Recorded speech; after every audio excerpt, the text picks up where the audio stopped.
Ayer parecía que se iba a armar la de San Quintín. Me gusta mucho la expresión armarse la de San Quintín. No sé de dónde viene algún día. De la batalla de explicarlo. San Quintín. ¿Sí? Bueno, claro, sí.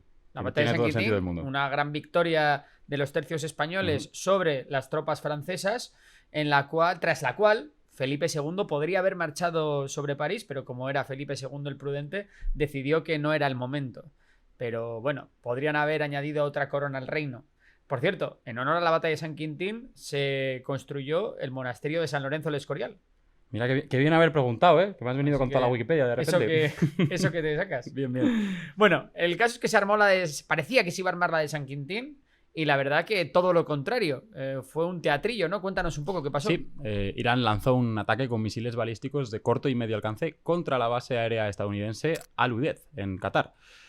Al-Udeid, perdón. Según informes iraníes, el ataque fue parte de la operación Mensaje de Victoria, en respuesta a los bombardeos de Estados Unidos sobre instalaciones nucleares iraníes durante el fin de semana. Mensaje de Victoria, se llamaba así, ¿no? La operación. Mensaje de Victoria. Mensaje de Victoria, poca victoria, también te voy a decir, ¿eh? No mucha. Irán afirmó que varios misiles impactaron la base, pero realmente solo un misil pasó las defensas antiaéreas porque su trayectoria no tenía mayor peligro.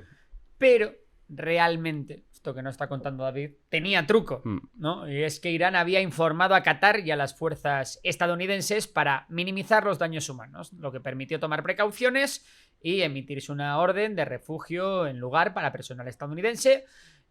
Y la base, de hecho, estaba prácticamente vacía durante el ataque, tanto de personal como de material. A pesar de que varios estados árabes, incluidos Arabia Saudí, Emiratos Árabes Unidos, Bahrein, Omán y Jordania, denunciaron el ataque como inaceptable, la verdad es que todo fue un apaño entre Estados Unidos e Irán para dar al país persa una salida digna al conflicto. Sí, lo que decíamos ayer que hablaba las malas lenguas parece que se va confirmando, y es que esto sugiere que el ataque estadounidense del domingo pues también ha podido ser pactado, ya que diverso material, incluido el uranio enriquecido, fue retirado de las instalaciones nucleares antes del ataque. Y la verdad es que puede tener sentido, ya que Irán daba la sensación de querer desescalar el conflicto como fuese. Pero, David, la cosa no se quedó ahí. Poco después del ataque iraní, Trump publicaba un mensaje en el que anunciaba que Israel e Irán habían llegado a un acuerdo de alto el fuego. Según Trump, tanto Israel como Irán habían aceptado las condiciones tras intensas negociaciones. De hecho, él mismo habló con Netanyahu, mientras su equipo, incluido el vicepresidente J.D. Vance, dialogaba con Teherán, a la par que Qatar jugó un papel clave como mediador. De hecho, hombre, no creo que haya sido casualidad que el ataque fuese llevado a cabo en suelo catarí, más que nada porque Qatar, de las monarquías del Golfo Pérsico, es la que mejor relación tiene con Irán, la que menos iba a enfadar y la que pues habrá dicho, oye, si tienes que atacar a alguien, atacadme a mí, que tampoco va a pasar nada, tenemos defensas aéreas de sobra y aquí paz y después gloria, ¿no? Bueno, por fin parecía, ¿no?, que lo que Trump había llamado la guerra de los 12 días llegaba a su fin. De hecho, el precio del petróleo colapsó después del ataque iraní cuando la desescalada era evidente, y es que parecía que efectivamente el estrecho de Hormuz no iba a ser cerrado, y eso los mercados lo interpretaron como un, bueno, esto está todo apañado, aquí no pasa nada. Y momentos después del ataque contra la base catarí, la base estadounidense en Qatar, lo que ocurrió fue que el petróleo cayó entre un 6 y un 10%, según el momento en el que mirases el tema. Por su parte, Israel apuró las últimas horas de la guerra para llevar a cabo una gran cantidad de bombardeos contra objetivos iraníes, llevando a cabo los bombardeos más intensos que se recuerdan desde el principio de la guerra. No obstante, la hora acordada llegó e Israel dejó de atacar. Todo parecía que iba perfecto hasta que de repente Irán lanzó 2 misiles balísticos sobre Israel, rompiendo el acuerdo. En respuesta, el ministro de Defensa de Israel, Israel Katz, aseguró que continuarán atacando objetivos en Teherán y que la operación militar seguirá de forma intensiva para golpear distintas infraestructuras del régimen iraní y también de grupos considerados terroristas, ¿no?, por Israel.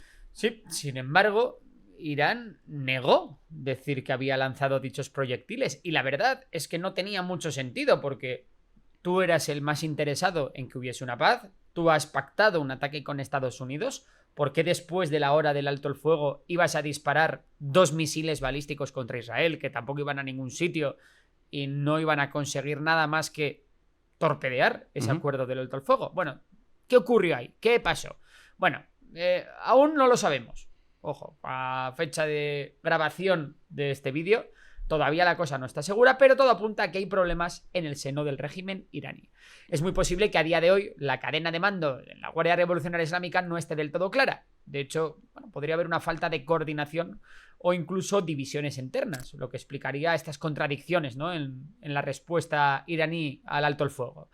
La Guardia Revolucionaria Islámica es una de las estructuras más poderosas de Irán, pero también es conocida por tener facciones internas. Así que ahí pondremos, por un lado, sectores duros, del ala dura de anti-Israel, anti-Estados Unidos, vamos a borrarles del mapa, los más radicales, y luego tenemos pues una facción más moderada, bueno, pues más proclive a hacer la guerra de una forma mucho más bajo manga, ¿no? Para entendernos. Sí. Bueno, pues el tema es que ahora mismo puede haber esas dos facciones, puede que una esté aceptando el alto el fuego y las negociaciones con Israel y la otra se esté tomando esto como una humillación y quiera continuar con la guerra. Claro, si realmente la cadena de mando pues está debilitada o fragmentada, es muy posible que grupos dentro de la Guardia Revolucionaria hayan actuado de forma autónoma, lanzando estos misiles sin un consenso claro o sin respetar los compromisos diplomáticos. Esto pues explicaría por qué los medios oficiales iraníes niegan los ataques, mientras que Israel sí que asegura que los interceptó. Además, hay que recordar que tras los bombardeos recientes en Teherán, la estructura de comunicación y mando en Irán podría haber quedado dañada o alterada, dificultando aún más el control centralizado de las Fuerzas Armadas y las decisiones estratégicas. Todo esto, evidentemente, contribuye a una situación muy inestable. Y es que, aunque oficialmente se hable de alto el fuego, pues en la práctica hay descoordinación y actores dentro de Irán que pueden actuar por su cuenta. Esto, evidentemente, también aumenta el riesgo de nuevos enfrentamientos. Y bueno, pues sin una decisión política formal desde el gobierno central, ¿no? Claro, hay que entender también que para que sea más resiliente, por ejemplo, todo el tema de los ataques con misiles balísticos, lo que se hace es tener una jerarquía bastante descentralizada. Es verdad, hombre, que en última instancia todo el mundo depende de los mandos de la Guardia Revolucionaria Islámica y del propio Ayatollah Khamenei, pero en la práctica pues los elementos de la Guardia Revolucionaria Islámica que controlan el lanzamiento de misiles tienen cierta autonomía para tomar decisiones y también tienen pues la capacidad de tomar esas decisiones sin contar con sus mandos. Por tanto, sí que podríamos estar hablando de elementos incontrolados de la Guardia Revolucionaria Islámica que están actuando por su cuenta. Luego también hay que ver, todavía no sabemos porque no se le ha visto, bueno, dónde está Ali Khamenei, si realmente tiene mando, si no le han movido... Si no estará ya con un taca-taca por claro, ahí el hombre. Porque, bueno, entendemos que todavía tiene el mando. Ahora la pregunta es, ¿podría haber un golpe de estado contra Ali Khamenei? Bueno, pues esa pregunta es bastante pertinente, creo, a día de hoy, ¿no? Porque, aunque no hay confirmaciones claras de que un golpe de estado esté en marcha en Irán, el contexto actual, bueno, sí que alimenta esa posibilidad, ¿no? Al menos como un escenario potencial. Primero, Irán está en un momento de extrema vulnerabilidad, ha sufrido bombardeos directos en Teherán, algo que nunca había ocurrido, y eso pues también ha afectado a la moral interna, a la seguridad, a la imagen de la cúpula gobernante. Además, bueno, las tensiones militares han dejado al descubierto fallos en la defensa del régimen. Luego también la propia Guardia Revolucionaria Islámica, que es el musco militar y político más influyente de Irán, pues como hemos dicho, hay dos bandos enfrentados. Ahora mismo no hay una cadena de mando clara, sumado a, bueno, a posibles rivalidades que pueda haber entre pequeños cabecillas de la organización. Todo esto crea un terreno muy fértil para luchas internas de poder. Y luego está el tema de la situación económica y social del país, ¿no? Que lleva muchos años deteriorándose por las sanciones internacionales, las protestas, el descontento de la gestión. Bueno, pues por todo esto, pues también puede ser que, oye, haya gente que esté hasta el gorro de los ayatolás, incluso dentro del propio movimiento, y pueda mover de la silla a Ali Khamenei. Ahora, todo esto se tiene que sumar también el impacto, ¿no?, del conflicto entre Israel y Estados Unidos con Irán. Y bueno, todo eso hace que, oye, un golpe de estado, o al menos un cambio forzado, ¿no?, dentro del régimen, pues no sea una idea descabellada. Desde luego. Por cierto, sigue la gente tomando chupitos y cubatas cada vez que confundo Israel con Irán. Ya pasa, a mí también me pasa, ¿eh? Yo lo me siento, pasa mucho. No sé si porque tengo justo una dislexia localizada en estas dos palabras. Entiendo que es porque empiezan por la I, tienen R, y R, sí, sí. y S. A mí me sigue pasando y es un lío hablar de... Es un lío hablar de Israel e Irán porque cambia mucho. Me gusta lo de, como has dicho, dislexia localizada. Sí. Bien, Dislexia me la apunto esa. Vale, bueno, pues eso, que puede haber un golpe de estado. Veremos si hay una línea dura de la Guardia Revolucionaria Islámica que quiere tomar el control y si esto se hace de manera abierta o si se hace a través de maniobras internas como forzar divisiones, arrestos o cambios en la línea política, ¿no? Bueno, hasta aquí la parte De noticias. de todo lo que ha pasado en el último día, que no es poco. Sí, y ahora vamos a ¿Puedes ver? hacer un debate, ¿no? Vamos a hacer un pequeño debate. Un pequeño debatito. ¿Por qué? Vamos a hacer un análisis pormenorizado de lo que vamos a debatir Vale. ahora en Memorias de Pez, lo vamos a subir, está ahí David a tope con ello. Pero, si te parece, hacemos aquí un pequeño debate antes sobre si acabase así la guerra, que tiene toda la pinta de que va a acabar así a pesar de estos elementos incontrolados iraníes. ¿Quién ha ganado la guerra? Vale. ¿Quién ¿Vale? ha salido Eso perjudicado es. también? ¿Quién ha salido perjudicado? ¿Quién ha salido más fuerte? ¿Quién ha Ujú. ganado? ¿Quién ha perdido? Y vamos a tocar, si te parece, a Israel, obviamente, a Irán y luego a las grandes potencias Venga. mundiales. Pues en este caso vamos a hablar de China, Rusia, Estados Unidos, las potencias unidas Vale. de la zona, Arabia Saudí, Emiratos Ujú. Árabes Unidos y tal. Y luego, si te parece, Unión Europea. Que Venga. poco vamos a poder contar, pero bueno, oye, ahí está. Vale, ¿Vale? vale. Pues vamos a empezar con Israel, ¿no? Vamos a empezar con Israel. Para mí Israel es de largo el gran ganador de este conflicto, ¿no? Por muchas cosas. Primero, la más importante es porque ha cumplido su objetivo estratégico. Que es retrasar el programa nuclear, ¿no? Exacto.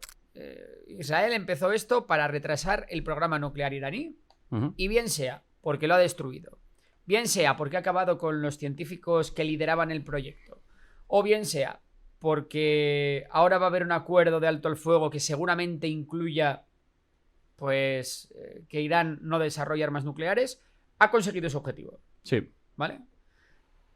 Pero, más allá de eso, la superioridad militar y tecnológica que ha demostrado Israel para con Irán está fuera de toda quiniela. Claro, es que además eso es muy importante porque es la primera vez que entra en guerra directamente con Irán y no con ningún tipo de milicia proxy y ha atacado el corazón de Irán sin despeinarse, ¿no? Es un poco Efectivamente. lo que estás diciendo. Efectivamente, y que ha sido capaz de obtener la superioridad aérea a las escasas 48 horas de conflicto. Los F-35 se paseaban como Pedro por su casa. Bueno, es que hasta los drones israelíes. Creo que Irán ha derribado 2 en todo el conflicto.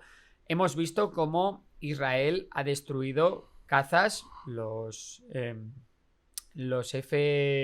F-14, ha destruido también los F-5 en tierra.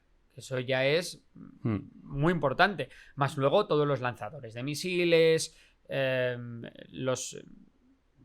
¿cómo se dice? Los bombardeos quirúrgicos contra los líderes de la Guardia Revolucionaria Islámica, por no hablar de la inteligencia Eso te iba a del decir. Mossad, de cómo ha demostrado estar, bueno, súper metida en el territorio israelí y en las instituciones Sí, es iraníes. lo que ya habíamos visto con me Hezbollah. he vuelto a confundir. Os lo he vuelto a Territorio decir, sí. iraní, Sí, quería sí. decir. Que sí, que es un poco eso, ¿no? Lo que ya habíamos visto con Hezbollah, cómo se ha decapitado directamente, o se decapitó en su momento a la cúpula, se ha vuelto a hacer y se ha vuelto a sorprender muchísimo.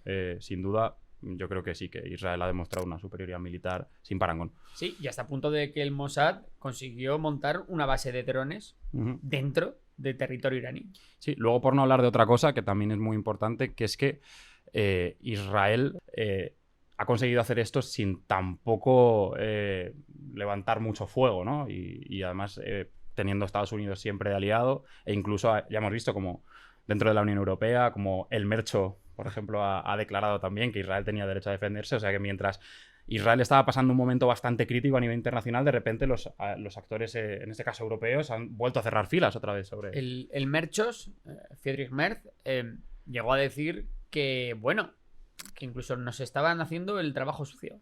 Al final eso, se ha visto también que es una victoria diplomática para Israel porque ha habido muchos países dispuestos a defender los cielos israelíes, ¿no? Ujú. Pues desde Estados Unidos hasta Reino Unido, pasando por Jordania, las monarquías del Golfo Pérsico, en fin, se ha visto que está mucho más cerca el mundo suní de Israel que el mundo suní del mundo chiita. Y se ha desviado muchísimo la atención de Gaza también con todo bueno, ello. claro, no se ha vuelto a hablar de Gaza. Ujú. Eso también es verdad. Y luego también Netanyahu venía de una crisis interna muy grande.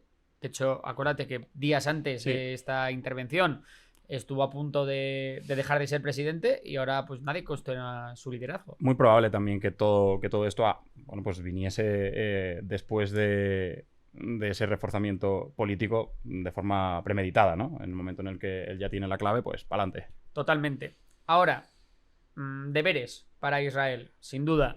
En los últimos días vimos cómo poco a poco las defensas aéreas y antimisiles israelíes se empezaban a agotar. Se hablaba, bueno, los funcionarios estadounidenses filtraron, de hecho, que Israel se estaba quedando sin misiles interceptores Arrow. Y ahí yo creo que es donde tiene Israel su mayor debilidad, ¿no? En el ser capaz de aguantar un conflicto de alta intensidad contra Irán con garantías, ¿no? Vamos, yo creo que si en algo tiene que invertir dinero ahora mismo Israel es en tener mayores stocks de defensas antiaéreas. No les iba mal ya antes, pero bueno. No les iba mal, pero, hombre, entiendo que sus stocks han quedado muy mermados y, bueno, pues los stocks que le puede proveer, por ejemplo, Estados Unidos tampoco están para echar cohetes. Primero, porque tiene que defender sus propias bases en Oriente Medio. Segundo, porque ha transferido un montón de estas municiones a Ucrania. Y, bueno, pues también la ha transferido a Israel. Entonces, bueno, pues tampoco creo que ahora nadie mismo, ahora nadie ande sobrado de... De las mejores frases hechas que has podido meter, la de que no está para echar cohetes, la has metido en el momento adecuado, ¿eh? Era el momento. Era el momento. Bueno, vamos con Irán. Irán. Venga. Bueno, en este caso, si Israel es el gran ganador, pues Irán es el gran perdedor por muchos motivos. Primero, porque todo lo bueno que hemos dicho del desempeño militar israelí, pues es mal desempeño militar iraní, ¿no?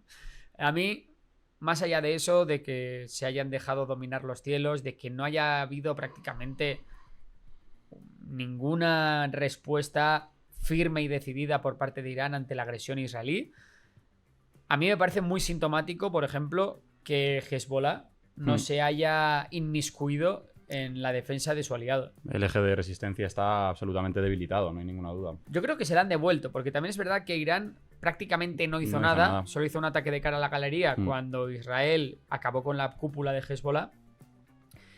Y yo creo que ahora se la han devuelto. También se ve aquí con esto cómo son realmente actores independientes, que no tienen una cohesión tan grande como se pensaba, ¿no? Tanto Hezbollah como otros actores que formaban parte del eje de resistencia. Sí, en principio parecía, ¿no?, que Irán marcaba la agenda de Hezbollah, de los hutíes, de las milicias chiitas. Y bueno, hemos visto que una vez ha habido conflicto, las milicias iraquíes pues no tienen mucha capacidad, pueden lanzar unos drones, algún misil de corto alcance y poquita cosa más. Hezbollah no está para líos, de hecho ahora mismo es que no quiere saber nada de líos con Israel. Bueno, jamás ya sabemos cómo está, que inoperativa fuera de la Franja de Gaza. Y luego tenemos a los hutíes, que si bien habían alertado de que podían empezar a cerrar el estrecho de Bab el-Mandeb de nuevo, pues tampoco se pusieron a ello, aunque siguen siendo quizás pues los que más puede recordamos que aunque que ellos también tienen su alto el fuego con Estados Unidos, que esto también luego también puede ser papel mojado, pero que también habían llegado a un lugar similar al que está Irán ahora mismo. Pues sí. Y luego, pues... Bueno, el programa nuclear. El programa nuclear. Claro. La gran joya iraní junto a su programa de misiles, pues ha sido, no sé si destruido, pero al menos muy dañado. Y claro, son decenas de años, décadas de desarrollo, miles y miles y miles de millones de dólares, y no son capaces, ¿eh? Y igual, si yo fuera Irán, me lo empezaría a pensar, ¿no?, el seguir con el programa nuclear, más que nada porque lo que ha quedado claro es que cada vez que vayas a estar a punto de conseguir resultados fructíferos, te lo van a intentar impedir. Yo creo que lo más sintomático para ver un poco cómo está Irán es la respuesta que ha dado, que era buscar la desescalada constantemente y la diplomacia con Estados Unidos. Eso yo creo que ya habla mucho de cómo está Irán. Me pregunto si la respuesta iraní no será cavar agujeros más profundos, ¿no? Bueno, siempre puede haber bombas más es potentes. Verdad. Como dicen en Star Wars, en la amenaza fantasma, siempre hay un pez más grande. Así es. Y si lo dice Qui-Gon Jinn, ¿quiénes somos nosotros para ir contra la sabiduría de tan magno maestro? Totalmente. Hablando de peces más grandes, podemos también comentar Estados Unidos, ¿no? Sí, Bueno, algo más sobre Irán. Yo creo que, oye, también se ha visto, ¿no? Que hay cierta oposición en Irán que se puede movilizar en un escenario de crisis. Y veremos si esto no trae cola, ya no solo con los sectores más opuestos al régimen, sino también incluso desde los sectores más recalcitrantes de la Guardia Revolucionaria Islámica, si no también el régimen puede colapsar, pero por el otro lado. Vamos con Estados Unidos, quizás el otro gran ganador del conflicto. No sé si decirte que el gran ganador es Estados Unidos o es Trump.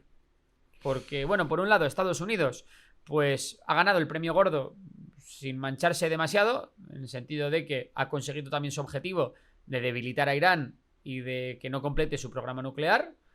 Y tampoco es que se haya manchado mucho las manos. Hizo una intervención militar que no sé yo si estaría incluso también pactada. Y luego encima Trump se ha mostrado al mundo como el gran pacifista que le gusta decir ser. Ha demostrado un poco lo que quería demostrar con Rusia y con Ucrania, ¿no? Esta vez. Sí. Aquí sí que ha podido hacerlo. La verdad que ya van 2 medallas que se cuelga Donald Trump, porque por un lado está esta, en la que claramente Estados Unidos ha tenido un papel importante. Y luego también se colgó la medalla de parar el conato de guerra entre Pakistán y la India. Es verdad que cuando Estados Unidos atacó el domingo, parecía todo lo contrario, porque dices tú, bueno, en Ucrania estás haciendo el ridículo, porque no estás siendo capaz de hacer nada, y luego además estás empezando tú una guerra, ¿no? Pero si todo esto estaba pactado y era para dar una salida digna a Irán del conflicto, pues la verdad que no le ha salido nada mal. Más cosas. Estados Más. Unidos. De Estados Unidos, bueno, también ha quedado claro que es el único país en el mundo capaz de llegar a 60 metros bajo suelo, ¿no? De llegar a 60 metros bajo suelo y, en definitiva, que las capacidades militares estadounidenses a día de hoy, pues nadie se acerca ni, vamos, imposible, ¿no? Competir contra la gran capacidad militar de Estados Unidos en todos los niveles. A nivel de misiles, a nivel de bombarderos, a nivel de tecnología furtiva, a nivel de despliegue, a nivel de logística, de capacidades, de alas embarcadas, de submarinos. O sea, es que lo tienen todo y todo es mucho mejor que lo del resto. Otra cosa que también yo creo que han sacado ventajosamente Estados Unidos es la ausencia, ¿no? de Rusia y de China, que al final no han apoyado en ningún momento a Irán, y esto... Pues, hablemos de Rusia, si quieres. Hablemos de Rusia. Hablemos de Rusia. Rusia, incomparecencia. Rusia para mí es la confirmación, ¿no? De que queda a día de hoy invalidada como potencia mundial o como potencia relevante en el tablero geopolítico, más que nada porque está perdiendo a todos sus aliados. Perdió a la Siria de Bashar al-Assad, a la que no fue capaz de defender. Perdió a Armenia, a la que tampoco fue capaz de defender, contra un rival muy pequeñito para Rusia, que es Azerbaiyán. Tampoco es que pues perdió Ucrania, ¿no? En 2014 con el Euromaidán. Ha perdido ahora, no lo ha perdido, pero sus relaciones con Irán están muy tocadas porque no ha sido capaz de mover un solo músculo para poder defender al régimen de los ayatolás. Así que a día de hoy, geopolíticamente, Rusia queda muy tocada. Es cierto que, oye, estando en una guerra de altísima intensidad como es la de Ucrania.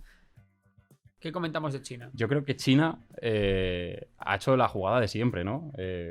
Neutralidad absoluta, no se ha mojado.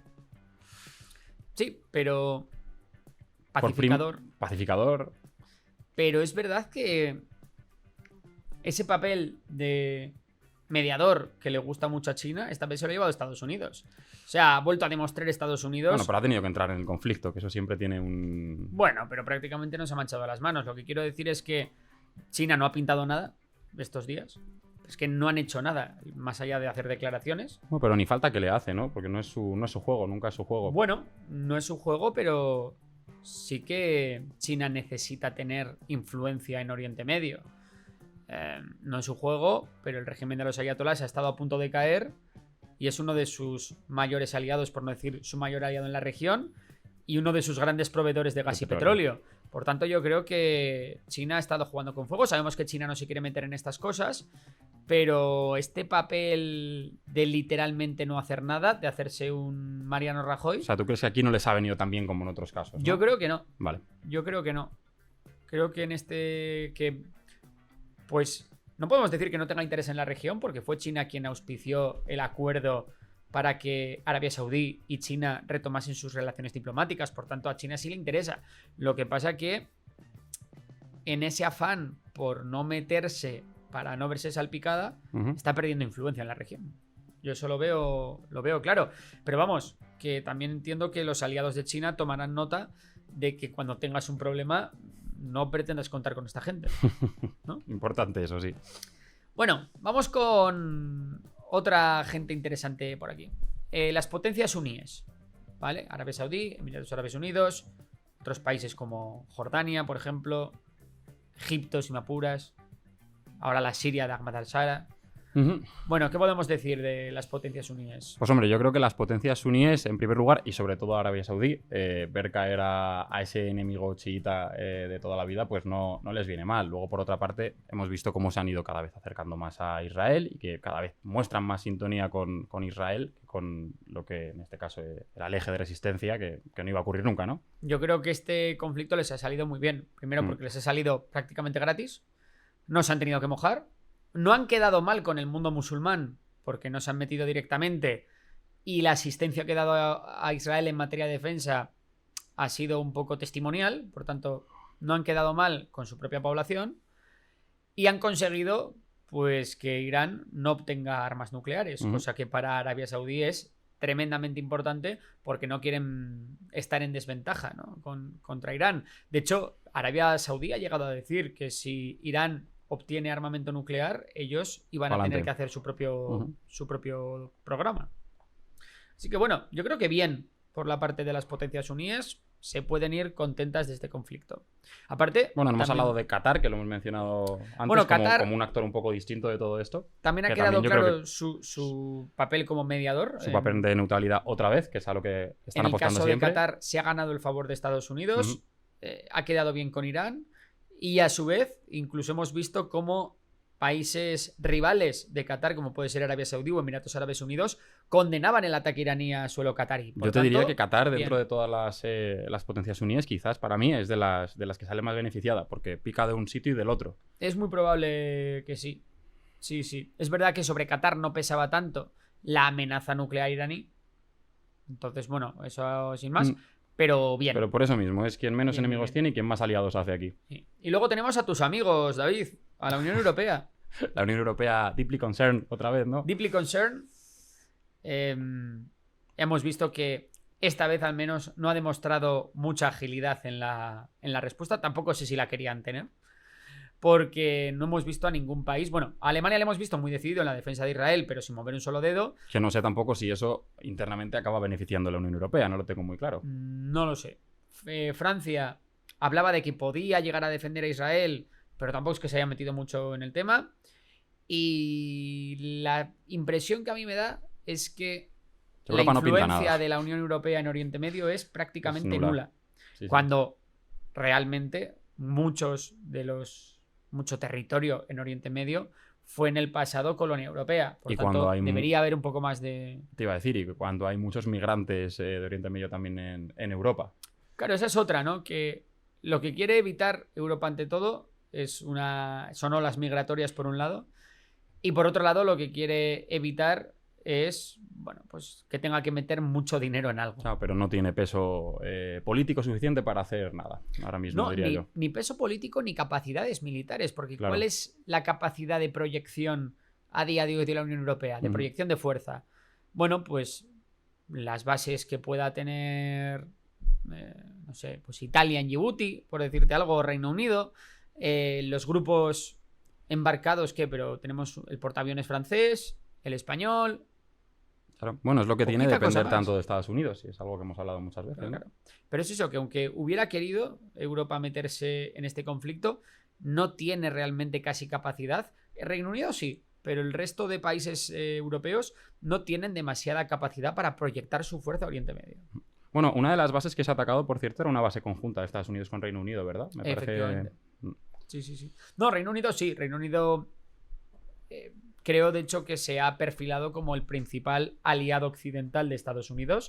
ha participado en la defensa de los aires israelíes y de hecho el propio Starmer dijo que, oye, que si Estados Unidos comenzaba a bombardear Irán, ellos estaban bastante de acuerdo en unirse a la campaña. Por tanto, creo que han quedado relativamente bien los británicos. ¿Alguna cosa más que comentar? No sé si se nos queda alguien o algo. No sé si alguien más que bueno, pueda haber salido perjudicado. El derecho internacional igual, otra vez. No, te iba a decir que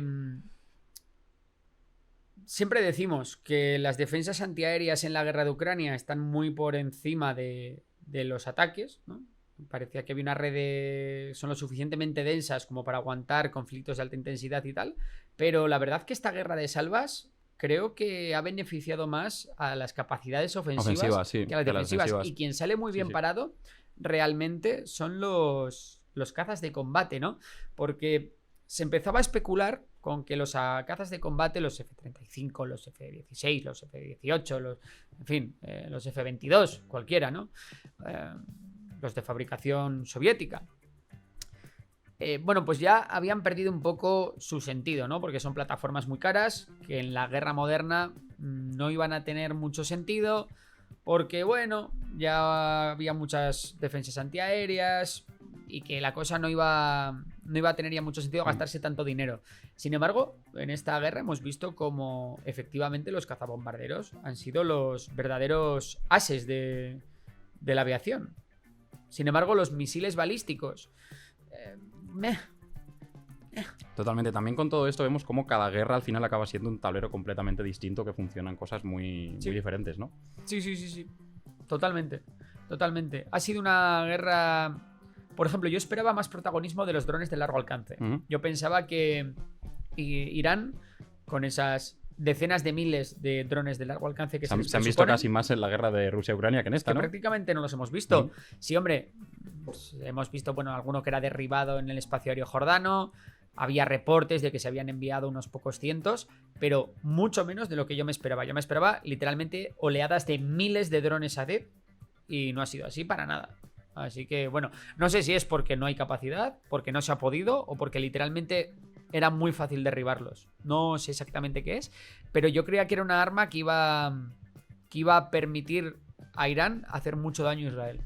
Y no ha sido así. Bueno, pues hasta aquí el repasito de hoy sobre quién ha ganado y quién... ¿Quiere alguna cosa más? Yo creo que no se nos ha quedado mucho. No sé si hay alguna... Yo creo que sí, creo que hemos dado un buen repaso, ¿no? Bueno, habrá sobre esto un vídeo de Memorias de Pez mucho más reflexionado, analizado, etcétera. Esperemos que hoy mismo. Sí, en eso estamos. Vale, pues listo, vámonos al anzuelo entonces. Venga.